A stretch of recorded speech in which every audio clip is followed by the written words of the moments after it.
Yes. Or maybe this is a replica of things, or is it just, a theory? Because here, next door from here, we have another church runs by the Greek Orthodox, identified with the same event. Now, what do we know about this place?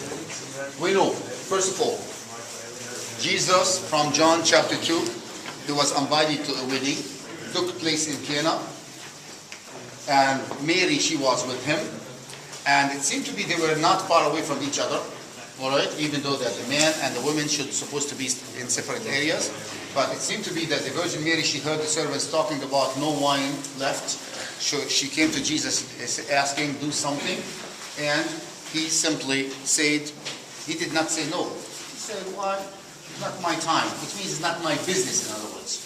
Okay?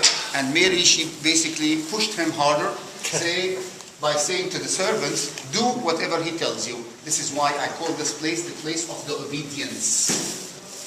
Jesus obeyed his mother. Okay, now we know the story, right? Local Christian community venerated this area very much. I am sure if we continue the excavations underneath the road today, our Greek Catholic Church, we're going to see the length of the same house. It was a big house, but part of the house was found here.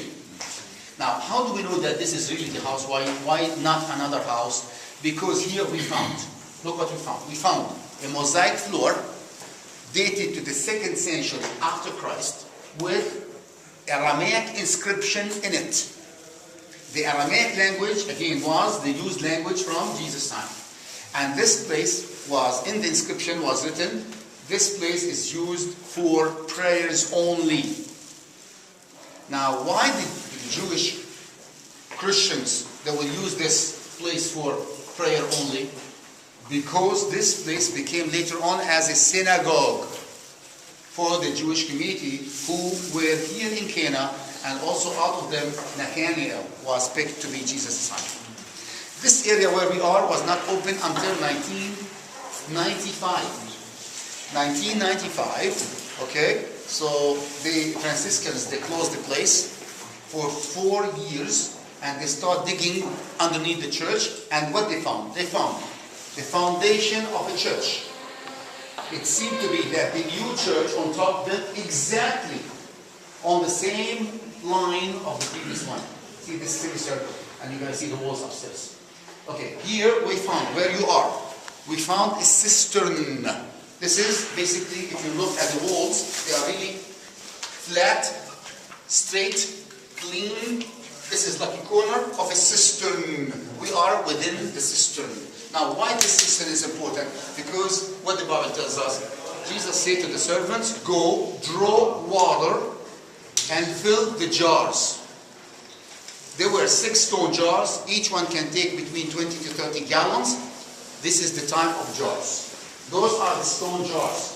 Now, what the stone jars used in the Jewish culture, remember what we said about the Jews, they have to wash their hands before going and touching the Torah and praying. Okay, this is what the Muslims do. Okay, so they have to wash their hands with running water. You are not by a river. You are not by a running water, so how you can make the running water? Okay, you draw water from the jar, you run the water over your hand. You wash the hand, and then you touch the cup with the other hand. Okay, they have like a little pot with 2 hands. Okay, you touch with one hand. You draw water, you pour it over this hand, and then you touch it with the other hand, and you clean the other hand too. Now, why do you do that? Because you go to pray. And you have to do that at least 3 times a day. Alright? So the Jewish people consumed a lot of water for washing before praying. Okay? So we found one of the jars. Now, those jars are not movable. You don't move them around. You just put them in one area, close to the cistern, and every time, okay, they get empty, you refill them back again.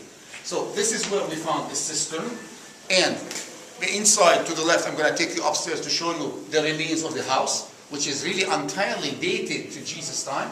We found coins, okay, in this house. We found like a grinding pots, like something like a crater where they used to grind the grains and the herbs, all right, or to get the spices. for their food. And we found as well like little shards. You know what shards? It's a pieces of ceramic pots and shards. Sorry, you can call it shards if you want. So I explained that this way you could understand shards, and then we tested them with carbon-14. They are dated all to the 1st century after Christ, and this is how we know for sure that we are dealing with a building dated back to 1st century after Christ.